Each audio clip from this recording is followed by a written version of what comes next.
পুঁজিবাজারের নিয়ন্ত্রক সংস্থা BSEC chairman Khandakar Rashed Maksud সহ কমিশনের পদত্যাগের দাবি থেকে সরে এসেছেন কমিশনের কর্মকর্তা কর্মচারীরা।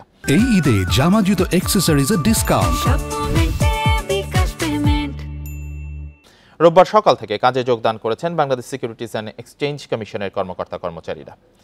যে কোনো অপ্রীতিকর পরিস্থিতি এড়াতে বিএসইসি কার্যালয়ে অবস্থান নিয়েছেন আইন শৃঙ্খলা বাহিনীর সদস্যরা। এর আগে বিএসইসি অফিসার্স ওয়েলফেয়ার অ্যাসোসিয়েশনের পক্ষ থেকে কর্মকর্তা কর্মচারীদের কাজে ফেরার অনুরোধ জানানো হয়। তবে যেসব কর্মকর্তা কর্মচারীদের বিরুদ্ধে মামলা দায়ের করা হয়েছে তারা কেউই অফিস করছেন না। এদিকে চলমান সংকট নিরসনে বিএসইসি চেয়ারম্যানের সাথে বৈঠকে বসেছেন ডিএসসি, সিএসসি, ডিবিএস, ডিবিএল সহ পুঁজিবাজারের 7টি সংস্থা।